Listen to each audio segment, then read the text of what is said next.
Everyone, आज हम 6 chapter करेंगे आपका। ऑल्दो वो आपको जो नोट्स प्रोवाइडेड हैं उनके अंदर जो इन्फॉर्मेशन है 6 चैप्टर के अकॉर्डिंग वो काफ़ी लैकिंग है। तो मतलब उन नोट्स के अकॉर्डिंग आप उस पर डिपेंड नहीं रह सकते, तो इसीलिए मुझे बुक से ये बनाना पड़ रहा है। ऑल्दो मैं स्लाइड्स भी बना सकता था इस चैप्टर की, बट स्लाइड्स के अंदर सिम्बल्स बहुत ज़्यादा मेरे को इंट्रोड्यूस करने पड़ रहे थे, तो वो काफ़ी प्रॉब्लमेटिक हो गया था। तो आई हैव इंश्योर्ड कि मैं आपको बुक से ही पढ़ाऊँ ये चैप्टर और आपको क्लैरिटी भी रहे सारे सब्जेक्ट की, ठीक है। तो इसीलिए मेरे को पीडीएफ बनाना पड़ा और पीडीएफ के अकॉर्डिंग मैं आपको ये चैप्टर पढ़ाऊँगा। मतलब हम कंप्लीटली बुक के अंदर से निकलने की कोशिश करेंगे, ठीक है। तो चैप्टर का नाम है चैप्टर 6 यूनिट 6, ठीक है। तो सबसे पहले क्या है, magnetic materials. What are magnetic materials? कौन से होते हैं जिनके अंदर state of magnetisation can be induced, मतलब जो मैग्नेट के तौर पे एक्ट कर सकते हैं, सिंपल सा मतलब, ठीक है। That can be easily magnetised, जिनके अंदर मैग्नेट अगर आप लेके जाओ उनके पास, उन मटेरियल्स के पास, तो वो मैग्नेट की तरफ अट्रैक्ट होंगे, ठीक है। मैग्नेटिक फील्ड उनके अंदर इंट्रोड्यूस हो जाएगा, अट्रैक्ट होंगे या रिपेल होंगे depending upon the material and state of magnetisation, वो हम बाद में देखेंगे, ठीक है। अब हम देखते हैं सबसे पहले प्रॉपर्टीज ऑफ मैग्नेटिक मटेरियल्स। तो इसको हमें मतलब क्या है, सबसे पहले डेफिनेशन है आपकी, ये एग्जाम्स में आती हैं आपकी, जनरली पूछते हैं, और अगर एमसीक्यू टाइप का पेपर होगा तो उसमें तो डेफिनेटली पूछी जाएगी। वैसे नॉर्मल एग्जाम्स में भी 1 या 2 मार्क्स की ये डेफिनेशंस आती ही आती हैं, ठीक है। तो ये प्रॉपर्टीज़ आपकी स्टार्टिंग में बता रहे हैं, ठीक है। बड़े क्वेश्चन अगर आएगा तो उसमें explain the properties of magnetic materials, उसमें भी आपसे ये पूछ सकते हैं। तो हम स्टार्ट करते हैं। सबसे पहले परमिएबिलिटी। देखिए परमिएबिलिटी क्या होता है, let me clean it, okay. देखिए जो इलेक्ट्रिक मटेरियल्स होते हैं उसको आप कैसे बताते हो कि अच्छा कंडक्टर है या नहीं है, ठीक है। वो उसमें आप क्या देखते हो, कंडक्टिविटी किसी चीज़ की। कंडक्टिविटी क्या बताती है, इलेक्ट्रिक करंट की कितनी एबिलिटी है पास करने की, ठीक है। इलेक्ट्रिक करंट कितना पास होता है किसी मटेरियल के अंदर से। उसी टाइप से परमिएबिलिटी का मतलब होता है मैग्नेटिक कंडक्टिविटी, यानी कितना मैग्नेटिक फील्ड उसमें से पास हो सकता है मटेरियल में से। जितना ज़्यादा मैग्नेटिक फील्ड किसी मटेरियल में से पास हो सकता है वो उतना ही बेटर आपका परमिएबल है, उसकी परमिएबिलिटी उतनी ज़्यादा है, ठीक है। तो magnetic permeability can be considered as magnetic conductivity similar to conductivity in conductors, ठीक है। It is the property by which a magnetic material allow easy flow of magnetic flux through it, यानी material के अंदर से जितना easily magnetic flux pass करेगा आपका वो उतना ही परमिएबल मटेरियल होगा। परमिएबिलिटी मतलब अलाउ कर रहा है वो मैग्नेटिक फील्ड को अपने अंदर से परमिएट करने के लिए, ठीक है। Lesser the resistance is offer to the conduction of magnetic flux more permeabilities, जितना कम रेजिस्टेंस ऑफर करेगा, जितना इजीली अलाउ करेगा मैग्नेटिक फील्ड को पास करने के लिए, उतना ही परमिएबल होगा। देखो वही बात होगी।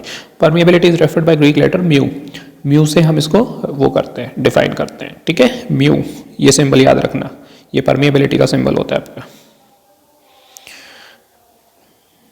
ठीक है। अच्छा अब हम आते हैं रिलेटिव परमिएबिलिटी पे, ये क्या बला होती है,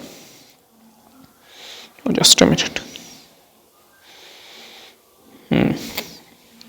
देखिए रिलेटिव परमिएबिलिटी क्या होता है, the permeability of different magnetic materials is given in comparison with air और vacuum, this is called as relative permeability and represented by mu R.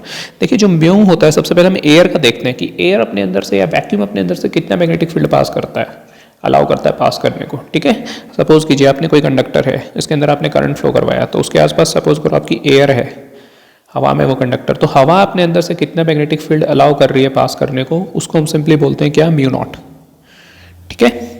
तो म्यू नॉट की वैल्यू होती है 4 पाई इंटू 10⁻⁻⁷, ये जो वैल्यू आपकी गिवन है ये, ठीक है। तो उसके बजाय अगर मैं उस कंडक्टर को कहाँ रखता, उसके आसपास मैं आयरन रख देता, सपोज करो एयर ना रखता, मैं यहाँ पे क्या कर रखता, आयरन रख देता, तो उस केस के अंदर क्या होता है, आयरन अपने अंदर से कितना मैग्नेटिक फील्ड पास करने देगा, ठीक है। ऑब्वियस सी बात है, एज कम्पेयर टू एयर वो अपने अंदर से ज़्यादा मैग्नेटिक फील्ड पास करने देगा, ठीक है। तो वो जो हम उनकी रिलेटिव परमिएबिलिटी निकाल लेंगे कि आयरन अपने अंदर से कितना ज़्यादा पास करने देगा। सपोज करो आयरन अपने अंदर से 20 टाइम्स ज़्यादा पास करने देता है मैग्नेटिक फील्ड एयर के कंपैरिजन में, तो क्या हो जाएगा, 20 म्यू नॉट आयरन का हो गया, म्यू नॉट किसका हो गया, इसका हो गया, म्यू नॉट से म्यू नॉट कैंसिल हो गया, म्यू आर की वैल्यू क्या आ गई, 20, ठीक है। यानी 20 टाइम्स आयरन स्ट्रॉन्ग क्या है आपका, परमिएबिलिटी है उसकी एज कंपेयर टू एयर, ठीक है। वो हमने कैसे पता चली, रिलेटिव परमिएबिलिटी, रिलेटिवली यानी रिलेटिवली कितना स्ट्रॉन्ग है iron as compare to air, वहां से पता चली, ठीक है। बाकी अगर फॉर्मूले के हिसाब से देखें ये चीज कैसे आई, तो आप इसको ऐसे निकाल सकते हो।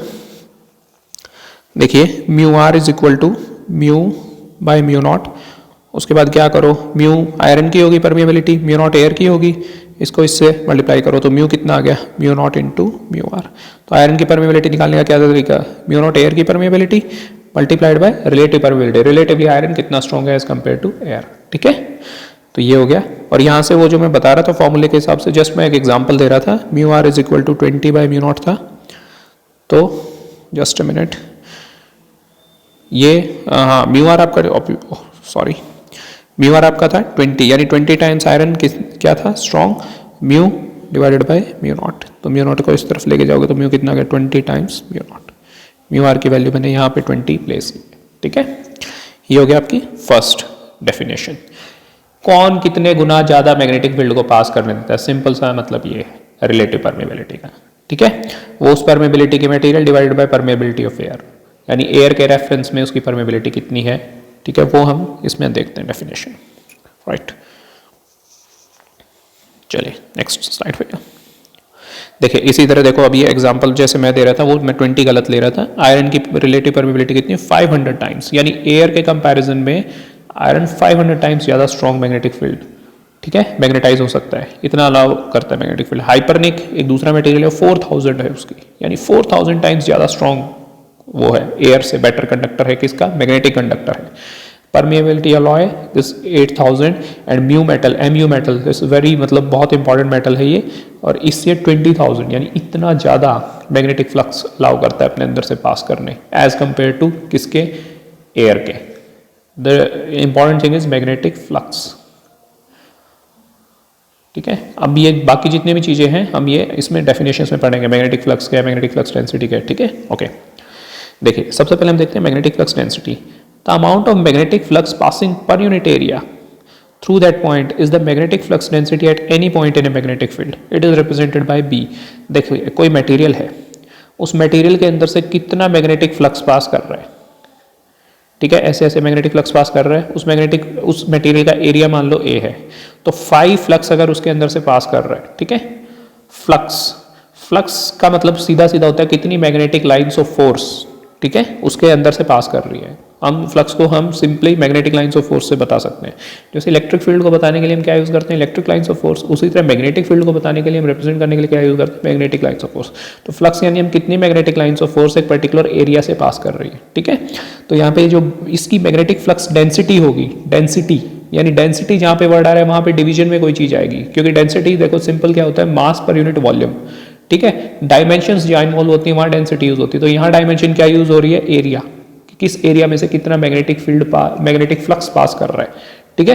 तो उसके लिए मैंने क्या लिख दिया, बी क्या होगा मेरी मैग्नेटिक फ्लक्स डेंसिटी, क्या होगी, फ्लक्स पर यूनिट एरिया, वो फ्लक्स उस पर यूनिट एरिया, उस एरिया के अंदर से कितना फ्लक्स पास कर रहा है, ये आपका हो गया। फ्लक्स की यूनिट हमेशा क्या होती है, वेबर, WB। एरिया की यूनिट क्या होती है, मीटर स्क्वायर, तो मैंने इसको क्या लिख दिया 5/A वेबर पर मीटर स्क्वायर, ठीक है। तो ये मेरी यूनिट होगी मैग्नेटिक फ्लक्स डेंसिटी की। The amount of magnetic flux passing पर unit area through that point, through आएगा यहाँ पे, ठीक है, is a magnetic flux density at any point in a magnetic field, okay. अब हम आगे मैग्नेटाइजिंग फोर्स और फील्ड इंटेंसिटी। देखो ये जो इनके अंदर सबसे ज्यादा कंफ्यूजन होता है लोगों को कि B क्या है, H क्या है, फाई क्या है, ये सिंबल्स आपको हमेशा याद रखने, ठीक है। मैग्नेटिक फ्लक्स डेंसिटी का सिंबल क्या है आपका B, मैग्नेटिक फ्लक्स का सिंबल क्या है आपका फाई, फ्लक्स का सिंबल है फाई, फील्ड फ्लक्स डेंसिटी का सिंबल है आपका B, ठीक है। उसी तरह परमिएबिलिटी का सिंबल क्या था आपका म्यू, एयर की परमिएबिलिटी का सिंबल क्या था म्यू नॉट। स्टार्टिंग में ये सारे सिंबल्स और ये डेफिनेशंस आपको पक्का याद होनी चाहिए, ठीक है। इसी में से क्वेश्चन पूछते हैं, यूनिट्स पूछते हैं वो लोग, तो ये आप ध्यान रखना है, ठीक है। अच्छा अब हम आगे हैं, और इसकी यूनिट क्या होती है वेबर, WEBER, ठीक है। फ्लक्स डेंसिटी की क्या होगी, वेबर पर मीटर स्क्वायर, ठीक है, ओके, ठीक है। अब हम आगे चलो, रिलेशन बिटवीन फील्ड इंटेंसिटी और magnetising forces. The field intensity at a point due to magnetic field is the magnetic force acting on a unit north pole placed in that point, it is represented by H। मतलब सीधा सीधा क्या हुआ कि magnetic force कितनी लग रही है इस पॉइंट पे, ठीक है। मैग्नेटिक फील्ड की वजह से, देखो ये कोई तार है, तार की वजह से एक मैग्नेटिक फील्ड क्रिएट हो रहा है, उसके यहाँ पे मैं एक और मैग्नेट ले आया यूनिट नॉर्थ पोल मैंने यहाँ पे प्लेस कर दिया, ठीक है। तो वो नॉर्थ पोल कितनी फोर्स एक्सपीरियंस करेगा इस मैग्नेटिक फील्ड की वजह से, जो इस तार की वजह से जनरेट हुआ है, ठीक है। Unit north pole, unit north pole, unit का मतलब है जिसके ऊपर मतलब आपका मैग्नेटाइजेशन 1 है, जैसे चार्ज 1 कूलम होता है उसी टाइप से इसका मैग्नेटाइजेशन 1 है, ठीक है। तो वो कितनी फोर्स एक्सपीरियंस करेगा इसकी वजह से, तो वो उसको हमने नाम दे दिया मैग्नेटाइजिंग फोर्स H, सीधा सीधा मतलब ये, ठीक है।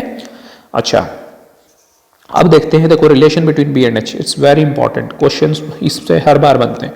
The flux density produced in a magnetic material is directly proportional to the magnetising force H, यानी कि ये है जो फ्लक्स डेंसिटी, अब यहाँ पे मैं कोई मटेरियल रख देता, सपोज करो नॉर्थ पोल ना रखता, नॉर्थ पोल को मैं किसी मटेरियल के अंदर रख देता, तो ये कितनी फोर्स एक्सपीरियंस करता, ठीक है। तो जो मैग्नेटाइजेशन इंड्यूस होती है इसके अंदर, फ्लक्स डेंसिटी प्रोड्यूस होती है इस मटेरियल के अंदर, इसकी बजाय मैं कोई मटेरियल, देखो इसको मैं आपको क्लियर करता हूँ, जस्ट अ मिनट। देखो ये कोई करंट जा रहा है, यहाँ पे मैंने कोई मटेरियल प्लेस कर दिया, ठीक है। इस मटेरियल के अंदर कितनी मैग्नेटाइजेशन आएगी, कितनी मैग्नेटाइजेशन आएगी इस मैग्नेटिक फील्ड की वजह से, जो आयरन जो इस वायर के अंदर फ्लो कर रही है, कोई भी मटेरियल रख दिया, आयरन हो सकता है या आपका म्यू मेटल हो सकता है, कुछ भी, इसके अंदर कितना मैग्नेटाइजेशन प्रोड्यूस हो रहा है इसकी वजह से, ठीक है। वो किस पे डिपेंड करेगा, वो जो फ्लक्स डेंसिटी इसके अंदर जा रही है वो डायरेक्टली प्रोपोर्शनल है किसके, मैग्नेटाइजिंग फोर्स के, ठीक है। इसका मतलब क्या हुआ, जितनी मैग्नेटिक लाइंस ऑफ फोर्स पर यूनिट एरिया यहाँ से पास कर रही हैं वो किसके प्रोपोर्शनल है, वो आपके प्रोपोर्शनल है एच के। एच यानी अगर मैं यूनिट नॉर्थ पोल यहाँ पे ये सब हटा देता और यूनिट नॉर्थ पोल प्लेस करता हूँ तो उस पर कितनी फोर्स लगती, ठीक है। जितनी ज्यादा फोर्स लगेगी यानी उतनी ज्यादा लाइंस ऑफ फोर्स मेरी जा रही है, सीधी सी बात है, क्योंकि जितनी लाइन ऑफ फोर्स जाएंगी वो इजीली उतनी यूनिट नॉर्थ पोल को क्या करेंगी, अट्रैक्ट करेंगी या रिपेल करेंगी, डिपेंडिंग अपॉन कि आपने क्या फील्ड उसको दे रहे हो। यहाँ से आप साउथ पोल वाला फील्ड भेज रहे हो तो वो अट्रैक्ट करेगा, नॉर्थ पोल वाला फील्ड भेज रहे हो तो वो रिपेल करेगा, ठीक है। तो इजी टाइप से वो मटेरियल के अंदर से कितनी लाइंस ऑफ फोर्स जा रही हैं वो किस पे डिपेंड करेगा, वो फ्लक्स पर यूनिट एरिया, वहां से क्या निकाला हमने, मैग्नेटिक फ्लक्स डेंसिटी, और वो किसके डायरेक्टली प्रोपोर्शनल है, एच के, यानी मैग्नेटाइजिंग फोर्स कितनी लगेगी, फोर्स कितनी लगेगी उस पर, तो यानी बी किसके प्रोपोर्शनल हो गया, एच के डायरेक्टली प्रोपोर्शनल। और अगर मैं इसको खोलूंगा इस यूनिट को तो बी इज इक्वल टू क्या आएगा, के टाइम्स एच, क्योंकि अगर डायरेक्टली प्रोपोर्शनल को मैं खोलता हूं तो के टाइम्स आता है, और के की वैल्यू मैं यहाँ पे क्या प्लेस कर सकता हूँ, mu, mu is permeability of material, तो यानी यहाँ पे क्या हो गया, B is equal to mu H. और एक चीज बताओ मेरे को, अभी हमने प्रीवियस उसके अंदर ये किया था कि म्यू की वैल्यू, म्यू आर की वैल्यू क्या निकाली थी हमने, म्यू बाय म्यू नॉट थी फॉर एनी मीडियम, जैसे इसका आयरन का 500 हो गया था, एमयू मेटल का 20,000 हो गया था म्यू, ये म्यू नॉट है, एयर के रिस्पेक्ट में कितनी रिलेटिव परमिटिविटी, तो म्यू की वैल्यू क्या आ रही थी, mu is equal to mu R into mu naught, यहाँ से क्रॉस मल्टीप्लाई करके, तो यहाँ पे इस म्यू को ये प्लेस कर दो तो बी की वैल्यू क्या आएगी, mu R mu naught H, ये बी और एच के बीच में रिलेशनशिप हो गया। ये क्वेश्चन आपसे पूछा जाता है कई बार एग्जाम में, explain the relationship between B and H, तो उसमें आपको क्या लिखना है, द फ्लक्स डेंसिटी प्रोड्यूस, यानी B produced in magnetic material is directly proportional to the magnetising force H, B is directly this is, तो ये कांस्टेंट ऑफ प्रोपोर्शनलिटी म्यू हो गया, म्यू की वैल्यू ये होगी।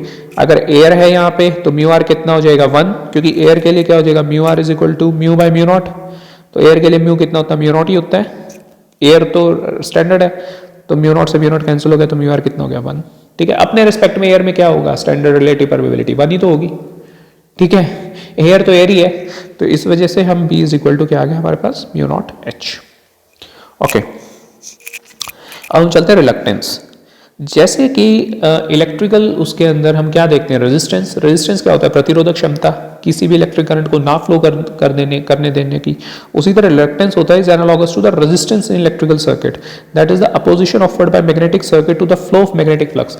कोई भी मटेरियल जब अपने अंदर से मैग्नेटिक फ्लक्स पास नहीं करने देगा, मैग्नेटिक लाइंस ऑफ फोर्स पास नहीं करने देगा, ठीक है, तो वो क्या ऑफर कर रहा है, उसको रिलक्टेंस ऑफर कर रहा है।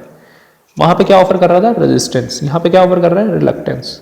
कंडक्टिविटी देखिए, इसको मैं लिख भी देता हूं आपको, देखो इसको रब कर देते हैं, कोई जरूरत नहीं इसकी, आप साइड बाय साइड नोट्स बनाते रहिए इसके,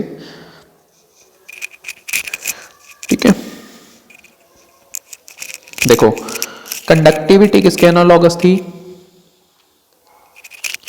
ये इलेक्ट्रिक है, ये मैग्नेटिक है, कंडक्टिविटी किसके अकॉर्डिंग थी, परमिएबिलिटी के बराबर थी, कितना करंट पास करने देता है कोई मटेरियल, कितना मैग्नेटिक फ्लक्स पास करने देता है, ठीक है। उसके बाद इसकी क्या आ गया, इसको रोकने का क्या होता है, रेजिस्टेंस, करंट को रोकने का, फ्लक्स को रोकने का क्या हो गया, रिलक्टेंस, मैग्नेटिक सर्किट में। ये इलेक्ट्रिक सर्किट की बात हो रही है, ये मैग्नेटिक सर्किट की बात हो रही है, ठीक है, ऐसा इनमें डिफरेंस है, ओके। अब हम चलते हैं नेक्स्ट टॉपिक पे, right, just a minute, The opposition offered to the flow of magnetic flux is called as the reluctance of a material.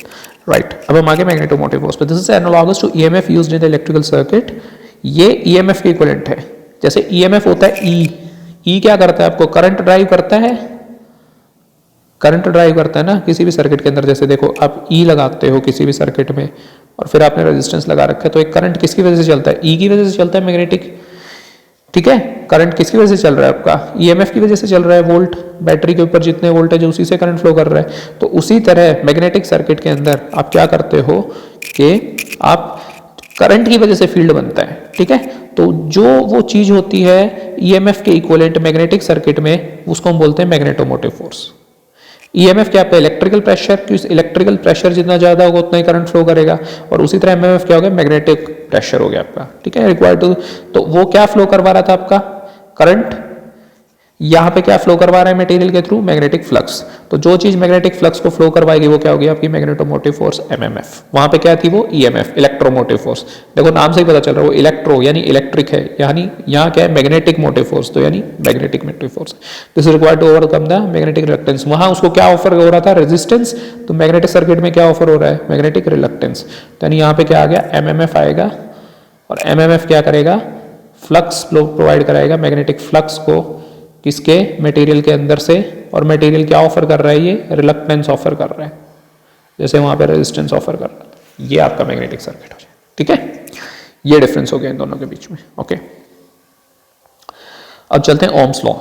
देखो वहां पे ओम्स लॉ क्या बोल रहा था कि V is equal to IR. V क्या था? EMF.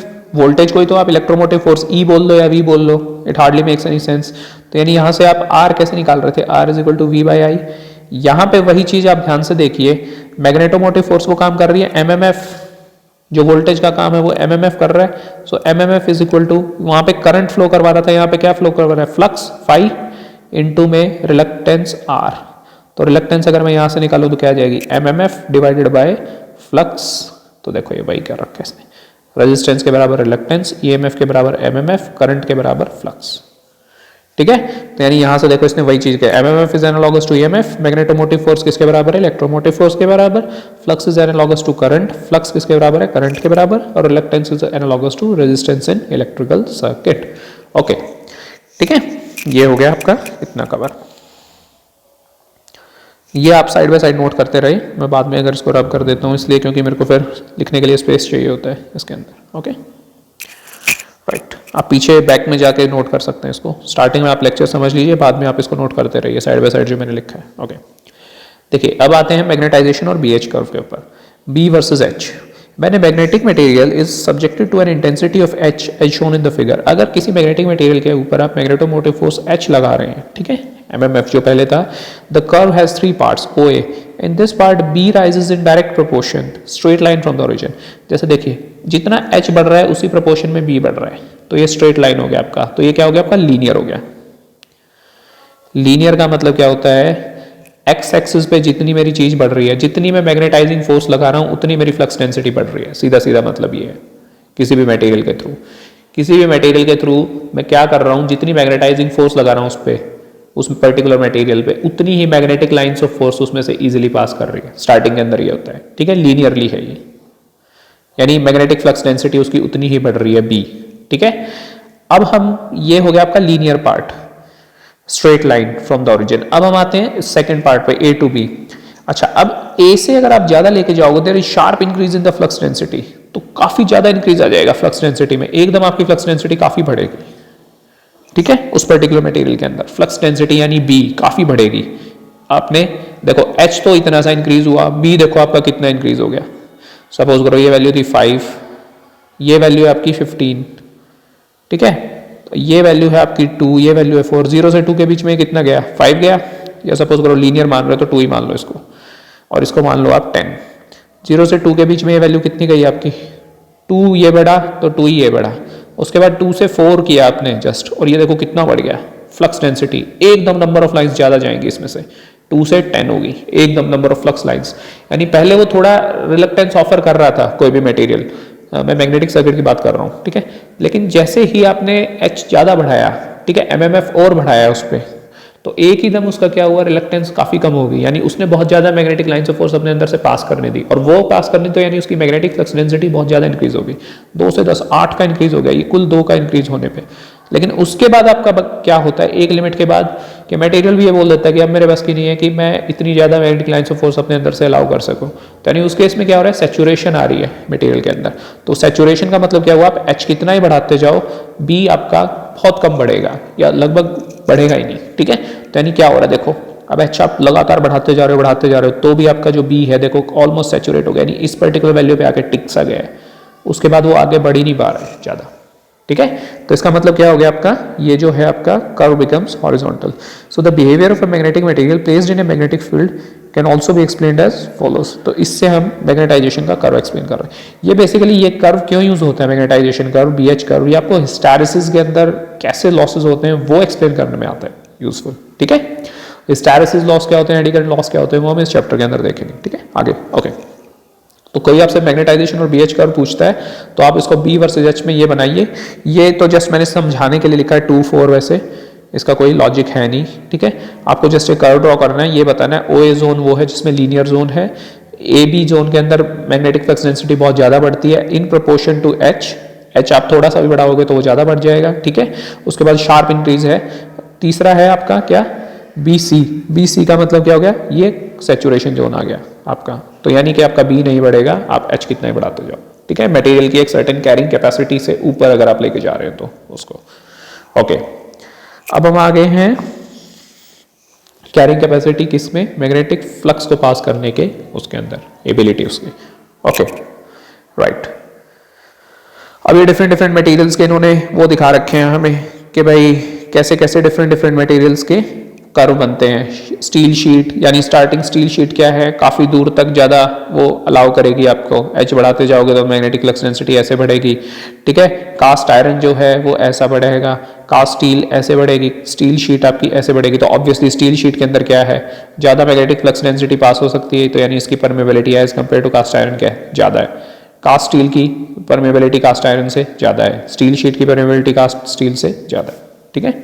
ये जितनी ज़्यादा number magnetic lines of forces pass करेंगे उसमें से, यानी जितनी ज़्यादा मैग्नेटिक फ्लक्स डेंसिटी होगी तो उतना ही magnetic flux per unit area, तो यानी उसका मतलब वो उतना ही अच्छा क्या है आपका कंडक्टर है, किसके टर्म्स में, मैग्नेटिक कंडक्टर है, यानी उसकी उतनी परमीबिलिटी ज़्यादा है, सीधी सी बात ये, ठीक है। ये दो के बीच में कर्व दिखा रखे हैं आपके। ओके,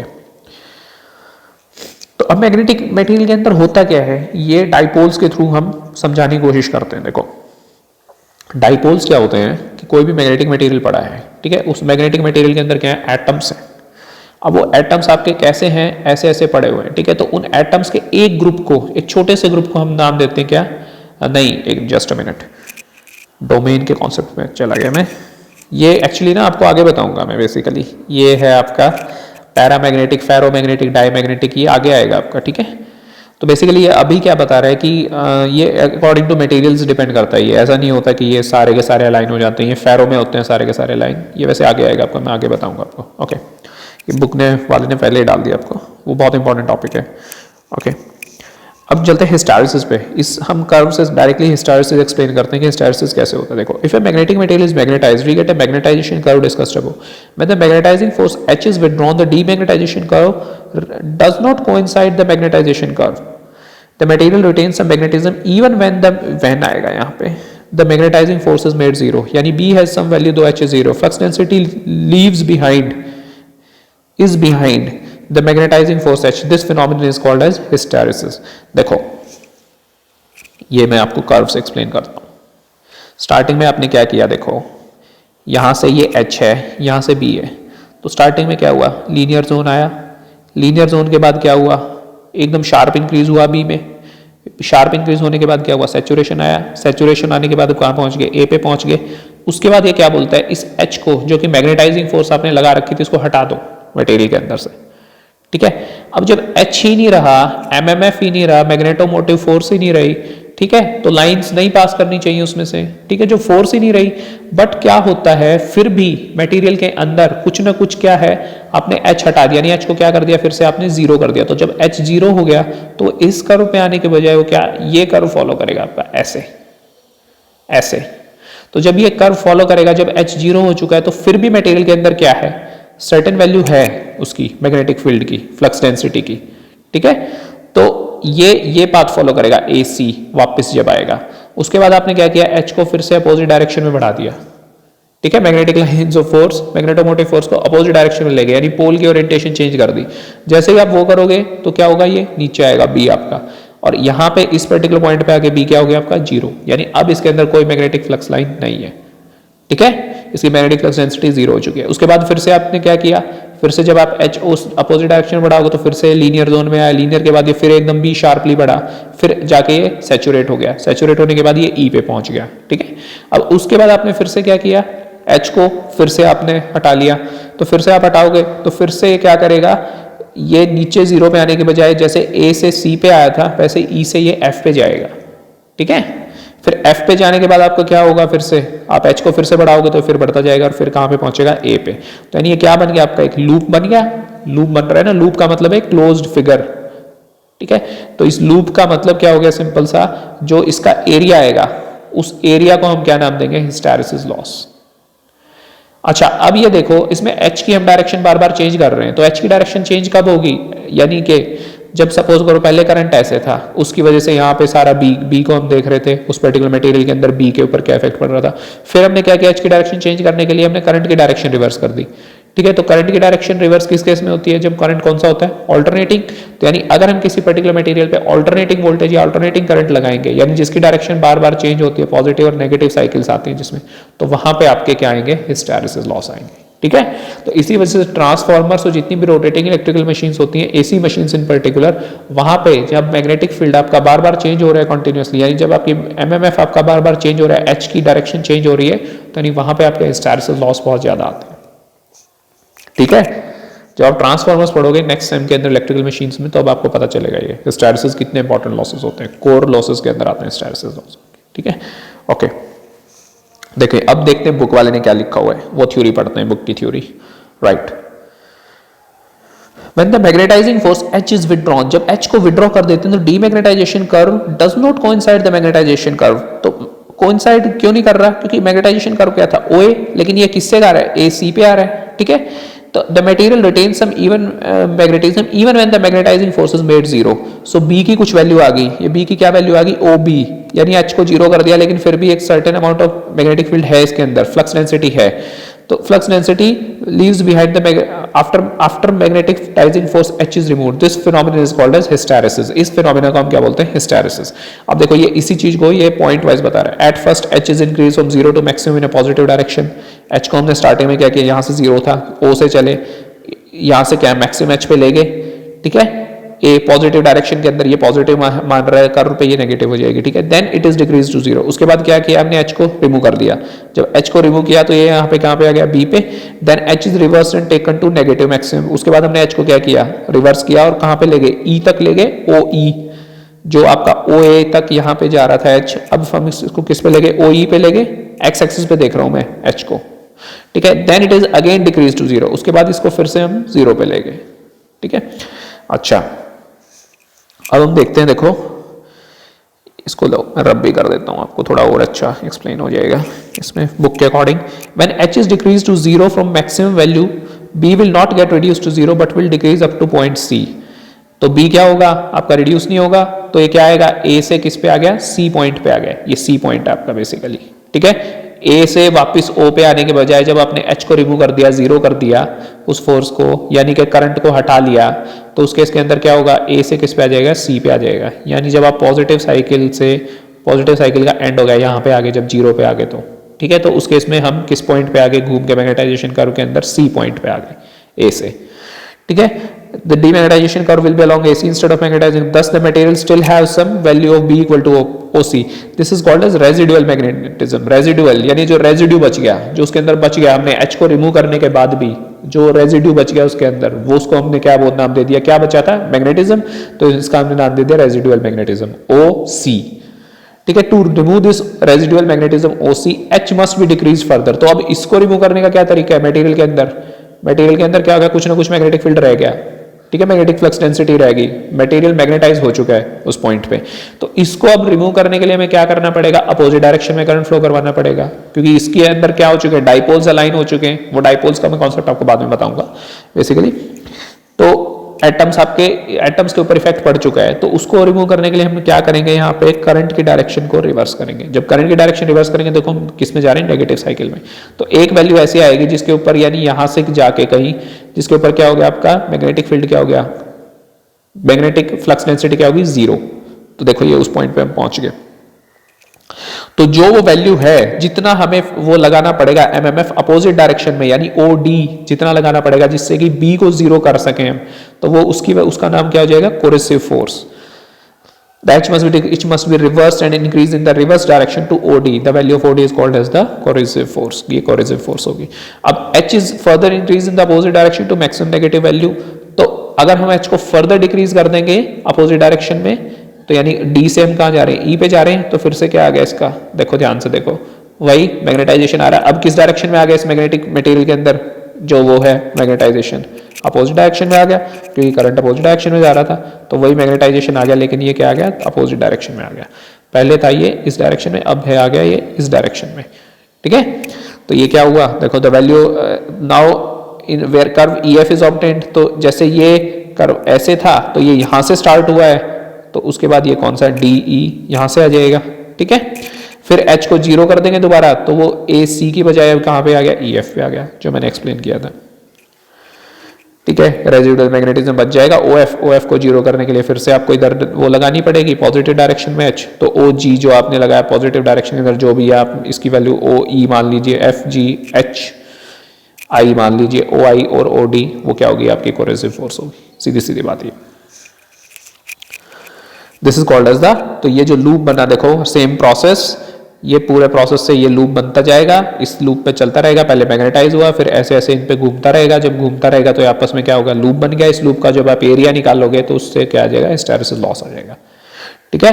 देखो इसी चीज को एक्सप्लेन करेगा आगे, hysteresis loop or curve loop. Establishment of magnetic field in a magnetic material requires energy. When the magnetic field becomes zero, all the energy supplied cannot be returned by the magnetic material. A part of the energy is lost in the process. This loss is known as the hysteresis loss. किसी magnetic material के अंदर जब आप क्या करोगे, magnetic field को induce करोगे, तो जब उस एमएमएफ को हटा लोगे आप, तो भी उसके अंदर एक सर्टेन मैग्नेटाइजेशन बचेगा, ठीक है। और वो उस एनर्जी को आप रिकवर बैक नहीं कर सकते, उठा नहीं सकते, वापस नहीं लेके आ सकते। तो वो जो एनर्जी का लॉस होगा उसका आप नाम देंगे हिस्टैरिसीस लॉस। सीधा सीधा मतलब ये है। So area of hysteresis loss of the material represents hysteresis loss. Hysteresis loop का जो एरिया आएगा वो हिस्टैरिसीस लॉस होगा। Different magnetic materials of different shapes है। अब अलग अलग मटेरियल्स का क्या है, अलग अलग वो लूप बनेगा। हार्ड स्टील ऐसे लूप को फॉलो करेगा, रॉट आयरन ऐसे लूप को फॉलो करेगा, एलॉयड स्टील आपका ऐसे लूप को फॉलो करेगा।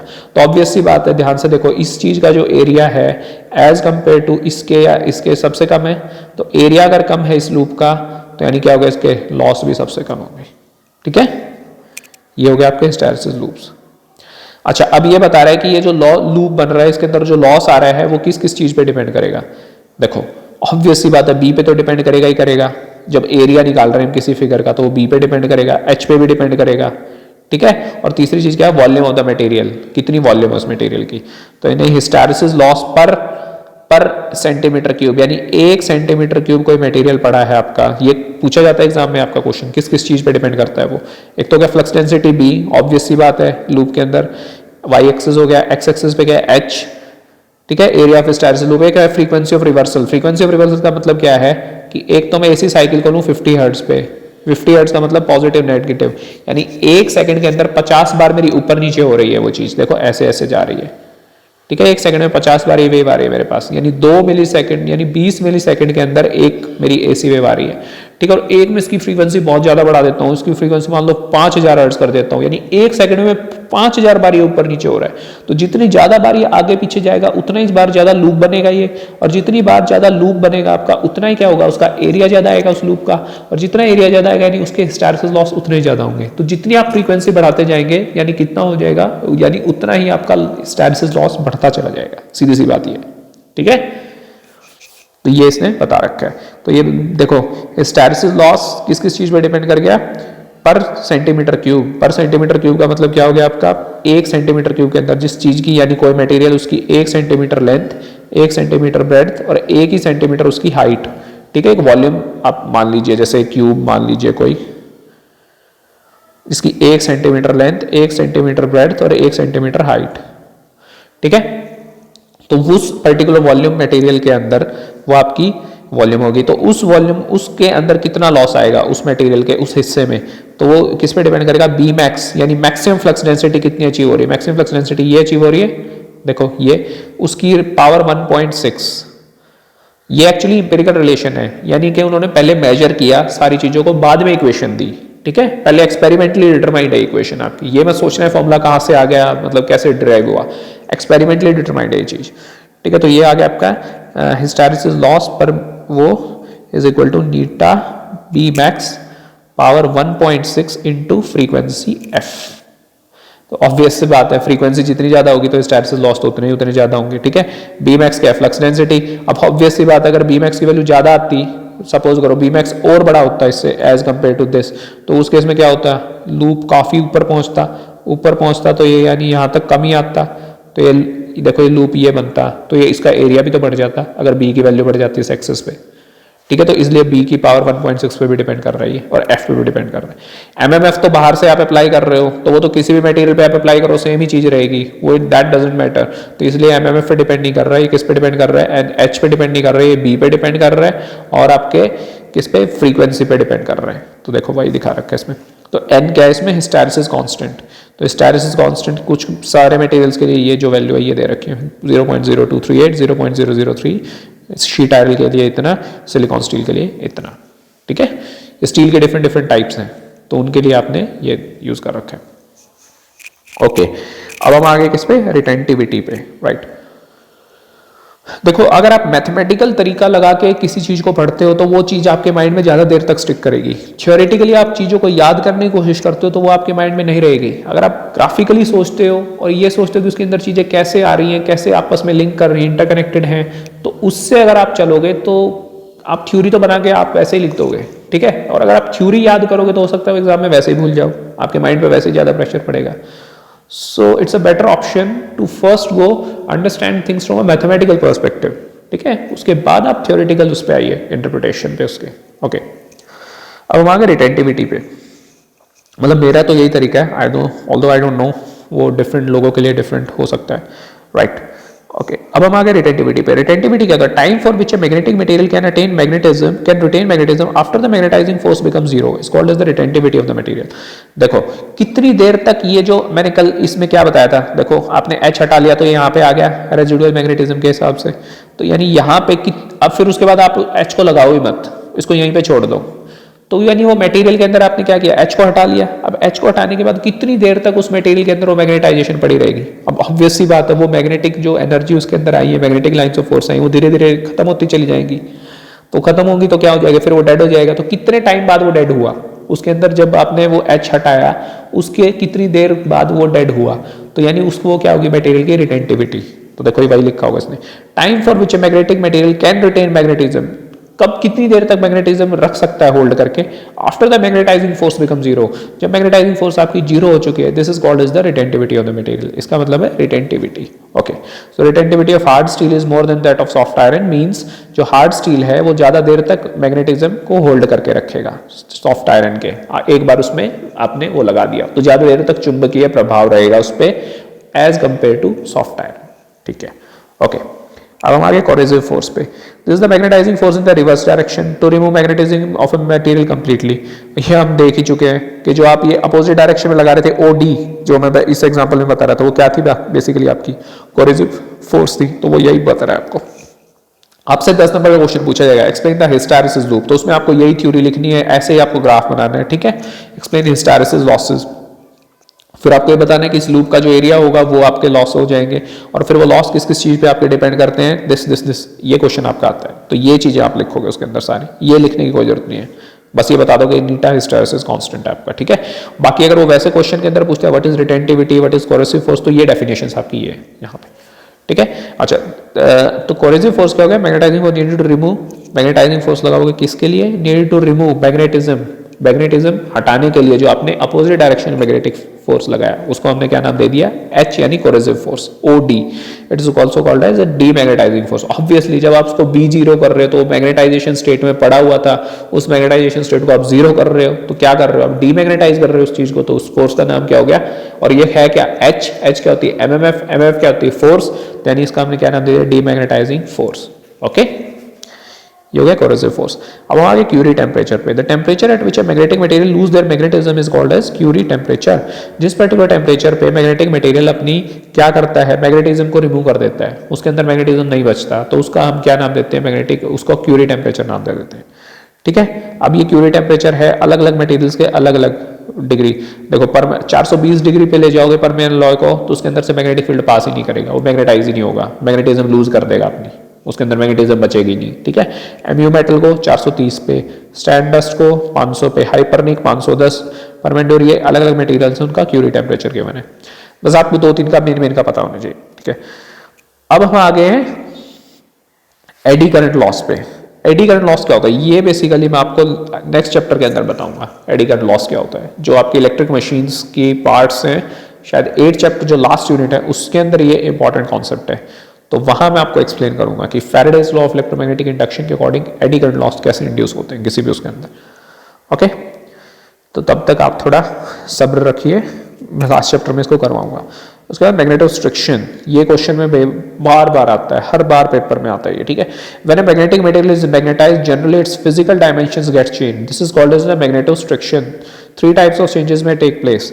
देखो किसी भी मटेरियल के ऊपर जब मैग्नेटिक फील्ड एक्ट करेगा, ये मटेरियल पड़ा है, यहाँ पे आपने करंट पास किया, उसकी वजह से मैग्नेटिक फील्ड बना। ठीक है, वो मैग्नेटिक फील्ड इस मटेरियल पे इंटरेक्ट कर रहा है, उसके through magnetic lines of force pass कर रही हैं। तो जब मैग्नेटिक लाइंस ऑफ फोर्स इसके थ्रू पास करेंगी तो इस मटेरियल की जब डायमेंशंस चेंज हो जाएगी, इसकी फिजिकल प्रॉपर्टी जब चेंज हो जाएगी, ठीक है, या तो मटेरियल ये लंबा हो जाए या सिकुड़ जाए, ठीक है, या इसका एरिया चेंज हो जाए, तो उस फिनोमेना को हम क्या नाम देंगे, मैग्नेटोस्ट्रिक्शन। ठीक है, मैग्नेटोस्ट्रिक्शन उसका नाम है। तो change in length of the material in the direction of magnetization is called as longitudinal magnetostriction. अब देखो जिस पर्टिकुलर डायरेक्शन में मैग्नेटिक फील्ड है आपका, सपोज करो मैग्नेटिक फील्ड आपका ऐसे ऐसे जा रहा है, मटेरियल आपका यूं पड़ा है, तो ये इस डायरेक्शन में आपका लंबा हो गया मटेरियल, तो ये क्या हो गया, लॉन्गिट्यूडिनल मैग्नेटोस्ट्रिक्शन होगी। लॉन्गिट्यूडनल यानी लेंथ वाइज, लेंथ के लॉन्ग, जिस डायरेक्शन में मैग्नेटिक फील्ड जा रहा है या उसके अपोजिट डायरेक्शन में, या ये सिकुड़ जाए या ये लंबा हो जाए, इन लाइंस ऑफ फोर्स के या तो पैरेलल या एंटी पैरेलल, तो वो लाइन के अलॉन्ग काम कर रहा है, तो वहां क्या क्या काम आ गया, लॉन्गिट्यूडनल मैग्नेटोस्ट्रिक्शन आ गई। अच्छा, अब अगर ये लाइंस ऑफ फोर्स ऐसे जा रही है, इसमें से मैग्नेटिक लाइंस ऑफ फोर्स, और ये मटेरियल ऊपर से आपका वो हो जाए, यानी इसका ऊपर से इसकी वो बढ़ जाए, साइज बढ़ जाए, ठीक है, तो ये यहाँ पे क्या कर रहे हैं, आपकी मैग्नेटिक लाइंस ऑफ फोर्स तो ऐसी, और मटेरियल कहाँ गया, ऊपर, यानी वो क्या इसके परपेंडिकुलर है, जहां से इसकी लेंथ बढ़ी है या ब्रेड्थ बढ़ी है, जो इसकी डायमेंशंस बढ़ी है। ठीक है, तो उसका नाम हमने क्या दे दिया, ट्रांसवर्स। जो ट्रांसवर्स का मतलब होता है परपेंडिकुलर। तो ट्रांसवर्स डायरेक्शन में अगर डायमेंशंस चेंज हो रही तो वो क्या होगी, ट्रांसवर्स मैग्नेटोस्ट्रिक्शन। लेंथ के लॉन्गर डायरेक्शन चेंज हो रही तो क्या हो रही, लॉन्गिट्यूडिनल मैग्नेटोस्ट्रिक्शन। ठीक है, और these changes change the volume of the material, this is called as the volume magnetostriction. अब इसकी वजह से अगर इसकी वॉल्यूम चेंज हो जाए मटेरियल की, तो उसका हम क्या नाम दे देंगे, वॉल्यूम मैग्नेटोस्ट्रिक्शन। बस ये अब ये अप्लाई का होता है magnetostriction. This is important in high frequency devices. High frequency devices क्या है, जिसमें एक बार पॉजिटिव एक बार नेगेटिव बहुत स्पीड से होता है, बहुत ज्यादा स्पीड से होता है, और वो डिवाइसेस कौन से होते हैं, ऑसिलेटर्स, जो ऑसिलेट करते हैं आपके। ठीक है, this phenomenon is the major cause of hum in transformers and chokes. जो ट्रांसफार्मर के अंदर आपको हमिंग की नॉइज आती है, हमिंग यानी घूं घूं घूं घूं घूं, वो क्या आता है, वो मैग्नेटोस्ट्रिक्शन की वजह से आता है। ठीक है, मैग्नेटोस्ट्रिक्शन की वजह से क्या होता है, ट्रांसफार्मर की कोर एक बार एक्सपैंड होती है, एक बार कॉन्ट्रैक्ट होती है। ठीक है, तो जब मैग्नेटिक लाइंस ऑफ फोर्स उसमें से पास कर रही हैं, तो वो एक बार इस डायरेक्शन में एक्सपैंड होगी। ठीक है, जब करंट की डायरेक्शन चेंज होगी तो क्या होगा, उसके इसके अंदर वो lines of force opposite direction में आ गई, क्योंकि एमएमएफ की डायरेक्शन बदल गई। करंट अगर चेंज हुआ तो एमएमएफ चेंज हुआ। देखो एमएमएफ किस पे डिपेंड करता है, करंट पे डिपेंड करता है। तो करंट की डायरेक्शन ऑल्टरनेटिंग के अंदर क्या हुआ, देखो ये मैं एक्सप्लेन करता हूं आपको। ये ट्रांसफार्मर है, ट्रांसफार्मर के ऊपर कॉइल लगी है, यहाँ पे एसी सप्लाई आ रही है पीछे से, तो जब पॉजिटिव साइकिल आई तो करंट ऐसे फ्लो कर रहा है, जब करंट ऐसे फ्लो कर रहा है तो उसकी वजह से फील्ड सपोज करो ऐसे बन रहा है। ठीक है, I am just taking an example. अब उसके बाद हाफ फ्रीक्वेंसी के बाद क्या होगा, ये पॉजिटिव क्या खत्म, अब क्या हो गया, करंट अपोजिट डायरेक्शन में फ्लो कर रहा है, तो अपोजिट डायरेक्शन फ्लो कर रहा है तो फील्ड की भी अपोजिट डायरेक्शन में फ्लो करेगा, तो मैग्नेटिक लाइंस ऑफ फोर्स अब क्या होगी, अब इस डायरेक्शन में फ्लो कर रही है। पहले जब यूं फ्लो कर रही थी तो ये इस डायरेक्शन में एक्सपेंड हो रहा था आपका कोर जो थी इसकी ट्रांसफार्मर की। अब जब ये यूं फ्लो कर रहा है तो ये कोर क्या होगी आपकी, सिकुड़ेगी, यानी अपोजिट डायरेक्शन में करेगी एक्सपेंड। तो यानी क्या हो रहा है, एक बार इस डायरेक्शन एक्सपेंड, एक बार उस डायरेक्शन एक्सपेंड, तो मटेरियल क्या कर रहा है आपका, मूव कर रहा है मैग्नेटिक फील्ड लगाने की वजह से। तो जब कोर आपकी मूव कर रही है लेकिन उसको रेस्ट पे आपने रखा हुआ है, बाहर से कॉइल से लपेटा हुआ है, तो भाग तो सकती नहीं वो कहीं, लेकिन फोर्सेस उस पर लग रही है, तो वो किस में कन्वर्ट हो रही है, नॉइज और हीट में। तो वो जो आपको आवाज आती है ना हमिंग की, वो घू घू घू घू, वो बेसिकली वही एनर्जी है, मैग्नेटोस्ट्रिक्शन की वजह से आ रही है वो नॉइज आपको। ठीक है, राइट, ये हो गया आपका मैग्नेटोस्ट्रिक्शन। ओके, राइट, अब हम चलते हैं नेक्स्ट टॉपिक पे, classification of magnetic materials. Right, अच्छा, अब हम मैग्नेटिक मटेरियल्स को क्लासिफाई कैसे करेंगे। Okay, 6.2 paramagnetic, diamagnetic, ferromagnetic, classification of ferromagnetic properties of soft iron, hard iron. कितना है चैप्टर, काफी बड़ा चैप्टर है ये देखा जाए तो। आई गेस आप लोग बोर ही हो जाओगे इतना पढ़ के तो एक ही दिन में। राइट, बट आई गेस यहाँ तक कर लेते हैं हम क्लासिफिकेशन ऑफ फेरोमैग्नेटिक, फिर हमें चलो यहीं तक करते हैं आज इस लेक्चर के अंदर ना।